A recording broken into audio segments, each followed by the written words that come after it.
तो चलिए विश्व इतिहास के अंतर्गत हम एक अगले कंसेप्ट को, एक अगले टॉपिक को यहाँ पर समझने का प्रयत्न करते हैं दोस्तों। तो आज हम लोग दोस्तों यहाँ पर बात करने वाले हैं विश्व इतिहास के अंतर्गत फ्रांसीसी रिवॉल्यूशन अर्थात फ्रांसीसी क्रांति।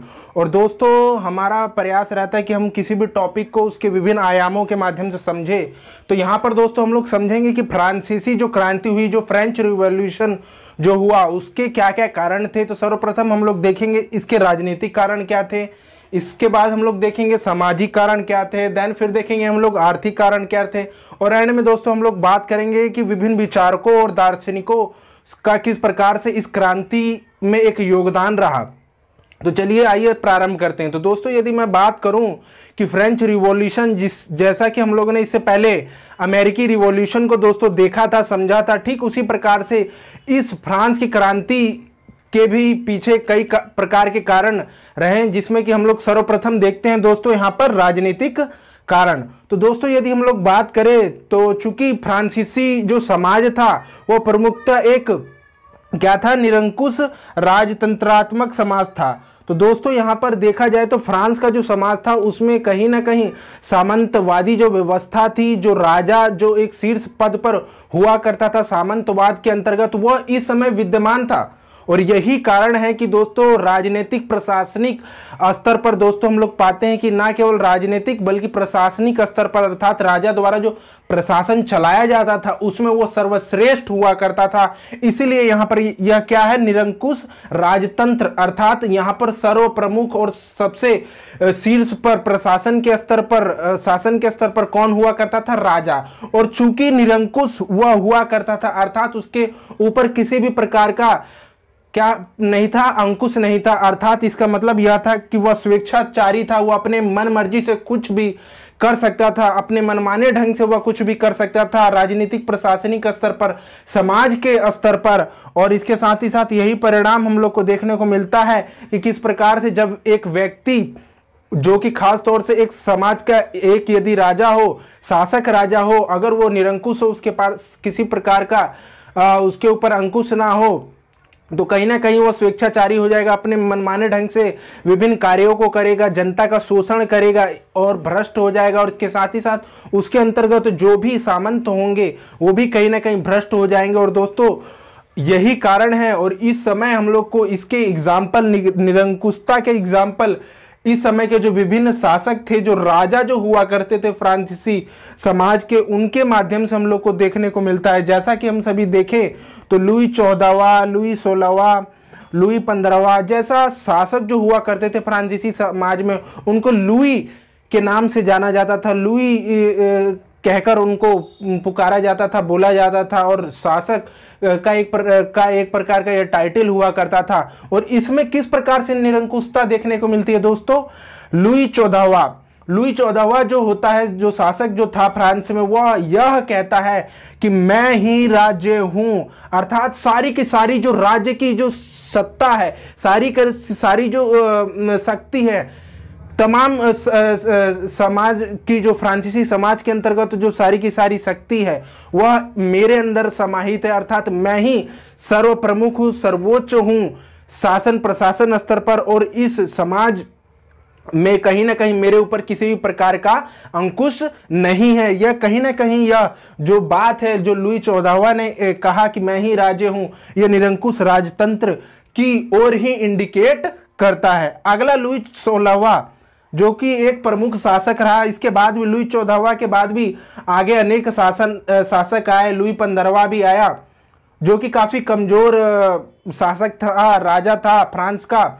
और उसके समय हम लोग देखने को मिलता है किस प्रकार से वो अयोग्य थे। लुई 14वां के बाद आने वाले शासक लुई 15वां और आगे आने वाले शासक, और उन्हीं का परिणाम यह रहा था कि उनके कारण जनता में एक असंतोष की भावना भी उत्पन्न हुई थी। तो कहीं ना कहीं यह निरंकुशता का ही परिणाम था। और लुई 16वां भी दोस्तों कहता है कि मेरा आदेश ही कानून है, अर्थात कहने का मतलब यह है कि विधि का जो शासन की जो बात आज हम लोग दोस्तों करते हैं, जिसमें कहीं ना कहीं लोगों के मध्य एक समानता की बात की जाती है, उनकी स्वतंत्रता की बात की जाती है विधि के अंतर्गत, चाहे वह कोई भी व्यक्ति हो, चाहे एक अमीर व्यक्ति हो, चाहे गरीब व्यक्ति हो, सभी के मध्य क्या होगा, कानून के समक्ष वह समान होंगे और कानून के माध्यम से ही सभी को बराबर ट्रीट किया जाएगा, चाहे वह किसी भी वर्ग का हो, चाहे वो अमीर हो चाहे गरीब हो, सभी के लिए कानून समान रहेंगे और समान रूप से उनको सजा मिलेगी। लेकिन जब यहाँ पर यह वाक्य, यह कोटेशन जब कहा जाता है लुई 16वां द्वारा कि मेरा आदेश ही कानून है, तो कहीं ना कहीं दोस्तों यह बताता है कि कहीं ना कहीं यह निरंकुशता का प्रतीक था। जब राजा द्वारा यह कहा जाता है कि मैं ही कानून हूं, तो इसका मतलब शासन, प्रशासन और विधि का इस समय अस्तित्व नहीं था, यहाँ पर सर्वप्रमुख राजा ही हुआ करता था। तो चलिए बढ़ते हैं अगले कंसेप्ट की ओर दोस्तों, तो वह है हमारा क्या, सामाजिक कारण। और दोस्तों यदि हम लोग बात करें तो किसी भी समाज को समझने के लिए, किसी भी देश को समझने के लिए कहीं ना कहीं वह जरूरी होता है कि हम उसके वहाँ के समाज को भी समझें। और इसी के अंतर्गत दोस्तों हम लोग पाते हैं कि किस तरीके से इस समय का जो समाज हुआ करता था, फ्रांसीसी जो समाज हुआ करता था, वो बेसिकली 3 भागों में विभाजित था, 3 वर्गों में विभाजित था, जिसमें कि प्रथम स्टेट जिसके अंतर्गत पादरी आया करते थे, द्वितीय स्टेट जिसके अंतर्गत कुलीन आया करते थे, और तृतीय स्टेट जिसके अंतर्गत मध्यम वर्ग आया करते थे।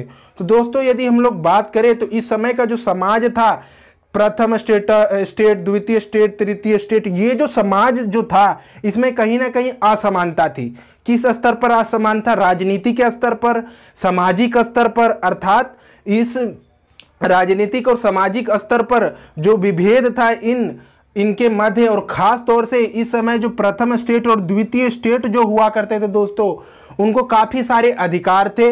इसके साथ ही साथ इनको विभिन्न प्रकार के टैक्स नहीं देने पड़ते थे, जो कि इस समय जो तृतीय जो स्टेट जो हुआ करता था, जिसमें मध्यम वर्ग आया करते थे, जिसमें कि कृषक आ गए, बड़े कृषक हो गए, छोटे कृषक हो गए, बड़े व्यापारी हो गए, छोटे व्यापारी हो गए, वकील हो गए, बुद्धिजीवी हो गए, डॉक्टर हो गए, जैसे ये तमाम जो मिडिल जो वर्ग था, उनसे कहीं ना कहीं इन दोनों के ही माध्यम से हम लोग देखते हैं कि टैक्स का मुख्यतः कलेक्शन किया जाता था। और प्रमुखतः यहाँ पर द्वितीय स्टेट के माध्यम से यहाँ पर टैक्स कलेक्ट करने का यहाँ पर कार्य किया जाता था, और एक बड़े मात्रा में, एक बड़ी मात्रा में यहाँ पर क्या किया जाता था, टैक्स वसूला जाता था तृतीय स्टेट से।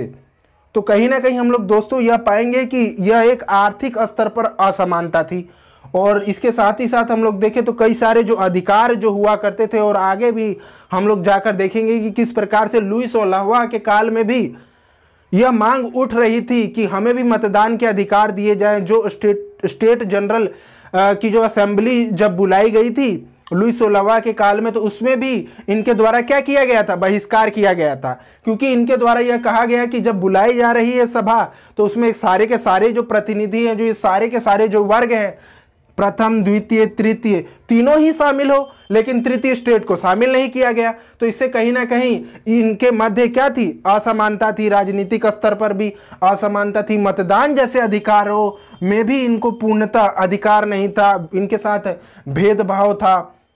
तो इस तरीके से जो ये समाज जो हुआ करता था, इस समय हम लोगों ने देखा कि किस प्रकार से जो फ्रांसीसी समाज था वो राजनीतिक सामाजिक स्तर पर बटा हुआ था। एक तरफ वो वर्ग था जिसको काफी शक्तियां प्राप्त थी, और एक तरफ वो वर्ग था जो शक्ति विहीन था, विशेषाधिकार विहीन था। तो इस प्रकार से इस समय का समाज था। और दोस्तों कहीं ना कहीं इस समय का जो समाज था वो सामंती समाज था, क्योंकि यहाँ पर यदि हम लोग देखें तो प्रथम स्टेट जिसमें पादरी थे, और द्वितीय स्टेट के अंतर्गत मुख्यतः जो प्रशासनिक जो पद जो हुआ करते थे, प्रशासनिक नियुक्तियां हुआ करती थी, सेना जो हुआ करता था, उस सब का नियुक्ति कौन करता था, बेसिकली राजा। और राजा ने उनको क्या कार्यभार दे रखा था कि यहाँ पर इनसे टैक्स वसूल कर हमें दे, जिससे कि हम अपनी शानो शौकत, अपने भोग विलास इत्यादि में उसको खर्च कर सकें।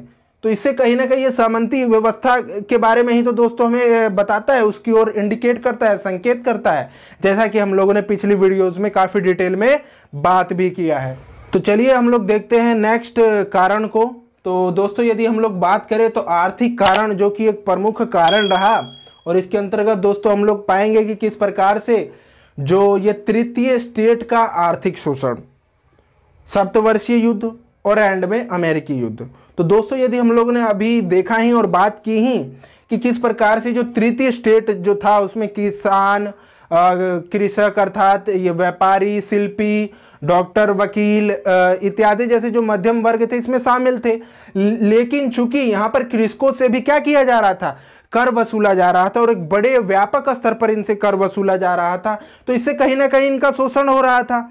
और शोषण यदि हो रहा था तो इससे कहीं ना कहीं जो एक कृषक जो होता है, एक किसान जो होता है, उसके पास अपनी जीवन को चलाने के लिए, अपना पेट पालन करने के लिए क्या होता है, अपनी एक भूमि ही तो होती है। लेकिन जब यहाँ पर उनसे अत्यधिक कर वसूला जा रहा है तो वो अपनी भूमि पर पैसा खर्चा नहीं कर पाएंगे, उसका विकास नहीं कर पाएंगे, विभिन्न प्रकार के फसल नहीं उगा पाएंगे और इससे कहीं ना कहीं वो दरिद्रता, गरीबी, भूखमरी इत्यादि के शिकार तो कहीं ना कहीं होंगे ही। तो ये सभी चीज़ें कहीं ना कहीं क्या करती हैं, उनके अंदर एक असंतोष की भावना को पैदा करने का कार्य करती है, जो कि कहीं ना कहीं आर्थिक जो कारण जो रहा, जो राजा का जो एक प्रमुख जो कारण रहा, जो कि उसके माध्यम से अपनाया गया टैक्स को कलेक्ट कर कर, तो इसने कहीं ना कहीं असंतोष की भावना तो उनके अंदर उत्पन्न करने का कार्य किया। अगला दोस्तों यदि हम लोग बात करें तो वह है 7 ईयर वॉर, सप्तवर्षीय युद्ध। आप सभी परिचित हैं और हम लोगों ने बात किया ही था और कि अमेरिकी क्रांति में भी कि किस प्रकार से जो ब्रिटेन था और एक तरफ फ्रांस था, उनके मध्य दोस्तों 7 वर्षों तक युद्ध चला।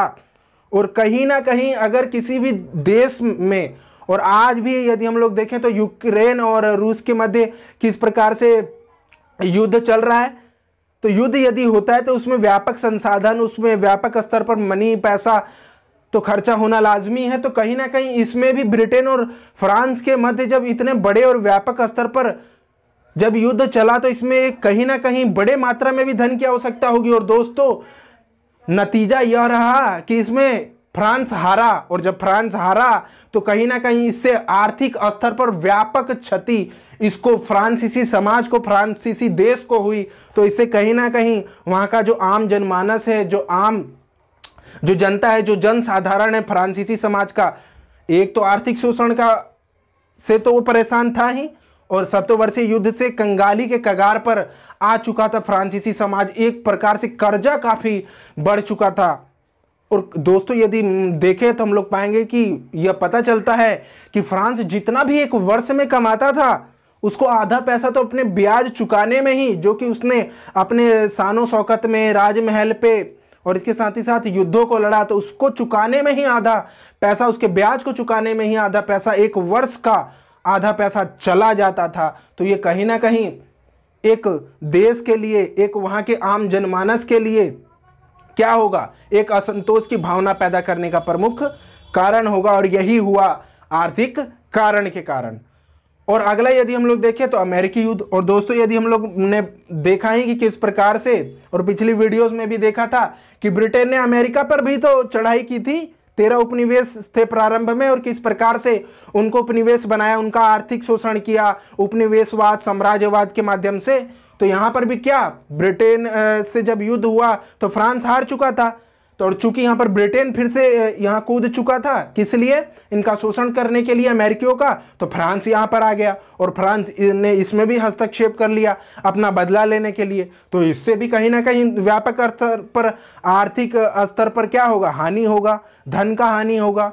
सैनिकों में जो खर्चा किया जा रहा है, इतना धन लगाया जा रहा है लड़ने के लिए अस्त्र शस्त्र पर, तो उससे भी व्यापक स्तर पर हानि होगा।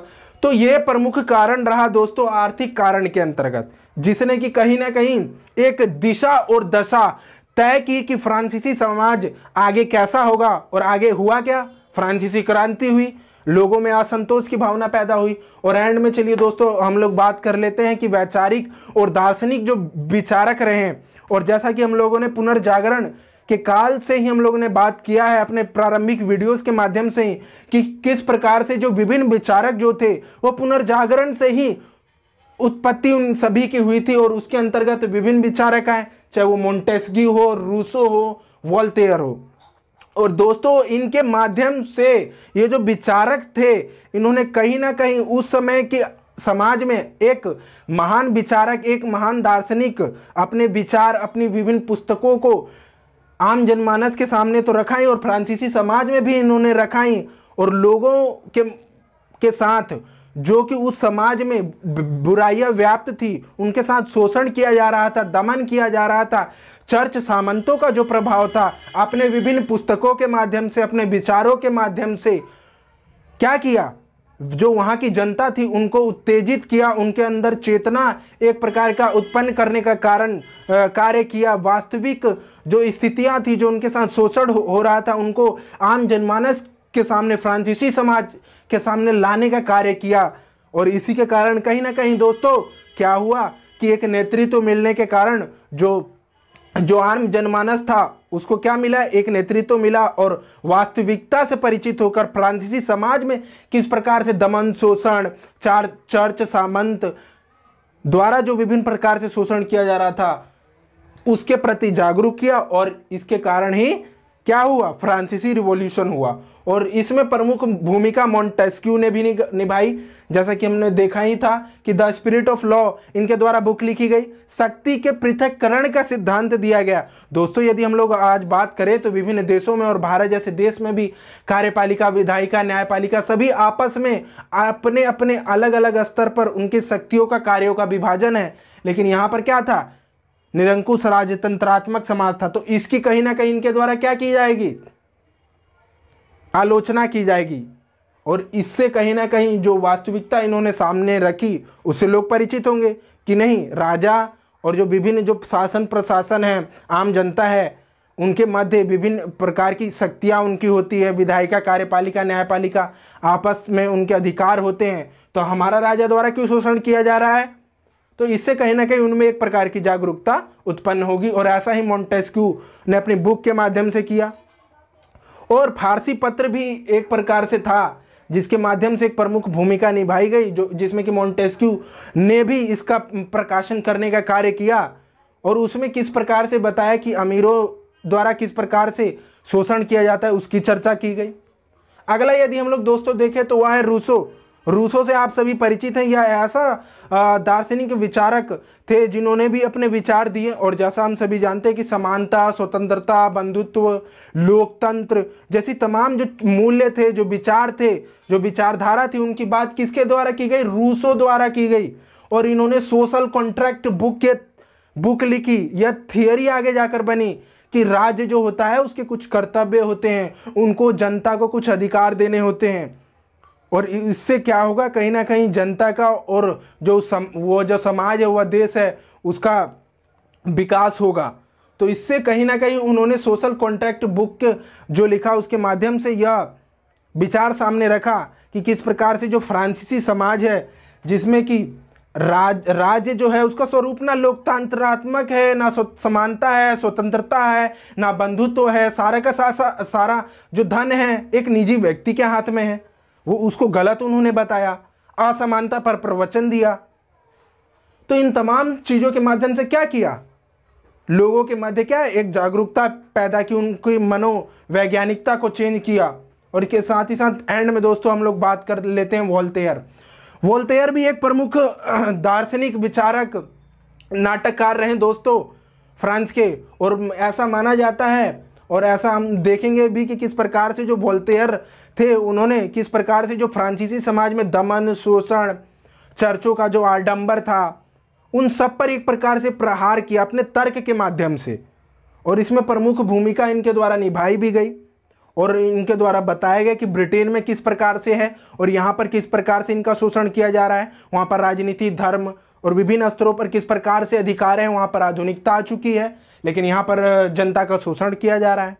तो इन्होंने अपने तर्कों के माध्यम से, अपने विचारों के माध्यम से ही ऐसा करने का प्रयास किया। और ख़ास तौर से अभिव्यक्ति की स्वतंत्रता, विचारों की स्वतंत्रता, लोगों को दिए जाने की बात, उनके होने की बात इनके द्वारा कही गई। और इन तमाम विचारकों ने, दार्शनिकों ने ना केवल अपने बुक बल्कि विचारों और दार्शनिकता अपने के माध्यम से क्या किया, आम जनमानस में जो फ्रांसीसी समाज में जो बुराइयां व्याप्त थी, जो कि लोगों के मध्य एक विभेद उत्पन्न करती थी, फ्रांसीसी समाज में विभिन्न वर्गों में बांटने का कार्य करती थी। एक तरफ वह वर्ग है जिसको काफ़ी अधिकार हैं, एक तरफ वह वर्ग है जिसको कोई भी अधिकार नहीं है। और इसके माध्यम से कहीं ना कहीं विभेद पैदा किया जाता था। तो ये था हमारा तमाम डिस्कशन। तो कैसा लगा दोस्तों आप ज़रूर हमें बताएं।